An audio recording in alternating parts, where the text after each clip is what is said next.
Sukdulan na talaga ang kasinungalingan ni Ante Claire. Napakasimpleng bagay, iibahin niya. Makapagsinungaling lang at maidepensa ang sarili niya. Ano ba yan, gossip? O eto, panoorin nyo. Yung mga ka-clear, huwag kayong kukurap. O, sumusuporta sa kanya na nakita ko kasi dito kay Banat Boy.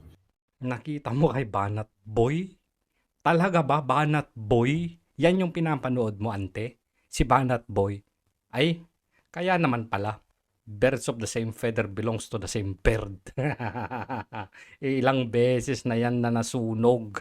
Suki na yan ng community na sinusunog yung katangahan ni Banat Boy. Diyan ka nakikinig. Kaya naman pala. Yun tungkol doon sa sinabi ko. Tapos sinabi pa niya na wrong grammar. Sige nga, patunayan mo nga ngayon. Huwag kang magsisinungaling ha. Ako. Well, anyway, ayoko na nga sana sagutin eh. Pero parang Ayaw mong sagutin, pero nag-live ka para dyan. Tapos ang sabi mo dito, propagandist strategist puro iyak, hindi ka makamove on. Pero ikaw, yung nagtatapik ngayon, so sino hindi makamove on? O sige, move on tayo. teka lang, kailangan ko itong i-share sa mga ka-clear. Bobobohin na naman kayo mga ka-clear. Kung totoo ba yung sinasabi nila na nabanggit ni Banat Boy. Ako si Banat Boy. So Ako si Banat Boy, laging sunog ang katangahan. kay Banat Boy, so gusto niya take up into nga. Sige nga. So, mga ka-clear, ito yung tinitake up nila. Diba? When I said, you're putting something to me. You're putting something to me. To me. To me. Tandaan nyo yan ha. To me. Ba? Okay. So, kaya mo yan. Napaka galing naman nila para sabihin nilang wrong grammar yun mga ka-clear. Sige nga. Patunayan mong bobo sila. Pero wag kang magsisinungaling ha. Please lang.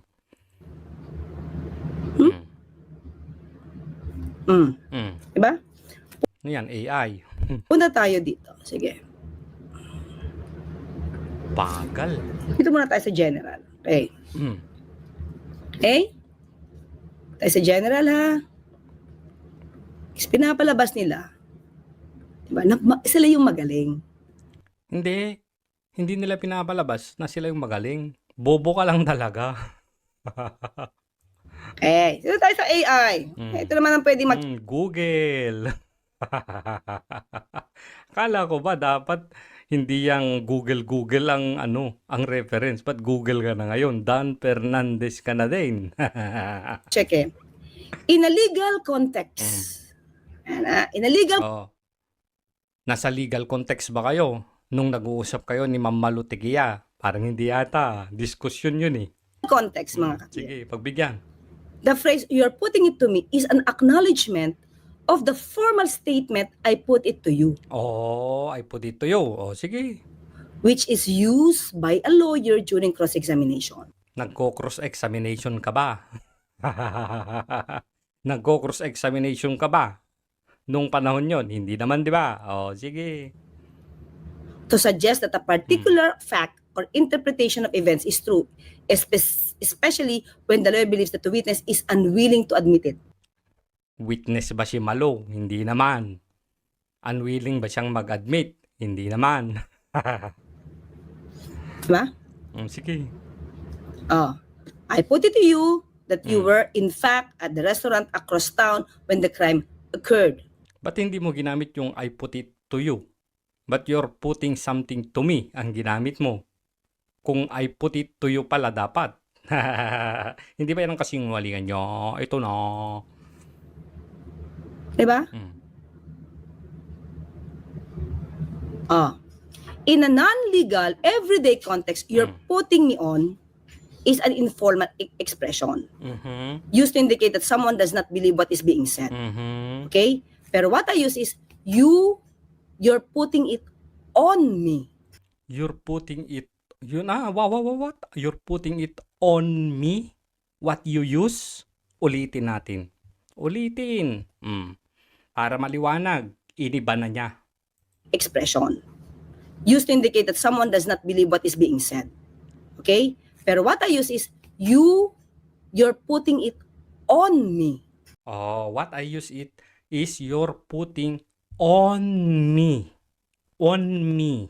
Okay? On me. Hindi na to me. Okay. Puntahan natin yung video. Ano ba talaga ang sinabi na?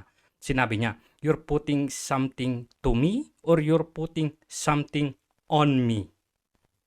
Napakasimple ha. Balikan natin to. Gutesa siguro, alam ni Yuse kung nasan si Gutesa. At saka Bakit mo naman sa akin ibibintang? Baka kayo may alam. Sabi nga niya baka. Tapos nag-react ka na kaagad. Ay, Total, kayo hindi naman ko alam yata kasi. may kakilala Hindi, dyan. ikaw ang nasa gobyerno. Talingkera talaga, di ba? Pero teka lang, sino ba nag-present sa kanila? Ay, Yung mga hindi ko kaalyado alam yung kung sino nag-present sa nag-present. kanila. Please do not Hindi accuse kami me. nag-present Palengkera mode. dyan. Baka kaalyado nyo nag-present Ay, dyan. hindi. Ayan ang propaganda. Yan ang propaganda. You're putting something on her. Biro mo ang assertion mo. Ako kasama. Ay, ba't mo Excuse hinahanap me. sa akin? Baka Ay, alam mo. Alam mo, pag ikaw ang estado, Okay. never mind. Well, let's I respect this show. I do not let's want ask to ng- let's go ask to the ng- gutter. So, don't Let's ask start ng both, kasi. let's ask ng You're both. putting Excuse something me. to me. You're putting something to me. Di ba? Ang liwanag. Ulitin. Alam mo, pag ikaw ang estado, Okay. never mind. Well, let's I Pakinggan nyo mabuti ha. respect this show. I do not let's want ask to ng- let's go ask to the ng- gutter. So, don't Let's ask start ng both, kasi. let's ask You're ng both. putting something to me. But you are You're putting something to me. Pero dito sa propaganda niya, iba na. Balik natin. Used to indicate that someone does not believe what is being said. Okay? Pero what I use is you're putting it on me. You're putting it on me. Iba na. On me. Ha? Iba na. Tapos may oink-oink dyan. Naintindihan mo ba yung sinasabi niya? Tinatarantado kayo ng harap-harapan? Maliwanag dito na ang sabi niya, you're putting something to me. Tapos, para pumasok, yung pinapakita niya, iniba na niya. Ang sabi niya, you're putting something on me. Ibang-iba. Claire Castro naman, ulitin natin. Expression. Used to indicate that someone does not believe what is being said. Okay? Pero what I use is you're putting it on me. What I use it is you're putting on me. Kasi iba na yung meaning. So, ibig sabihin, wrong grammar ka lang talaga. Ayaw mo lang talagang tanggapin na wrong grammar ka. Kahit ulit-ulitin natin na panoorin yan. Harap-harapan na niloloko mo ang mga nanonood sa'yo. Iniba mo na eh. On me na eh. Yung sinabi mo eh, to me na eh. Magkaiba yun eh. Ha? Claire Castro, ganyan ka na talaga. Sa Biblia, twinist mo. Yung swearing an oath, ginawa mong pagmumura o cursing. Yung up to 7 pesos kilo ng bigas, ginawa mong ibababa sa 7 pesos per kilo ng bigas. Grabe, Hanilet.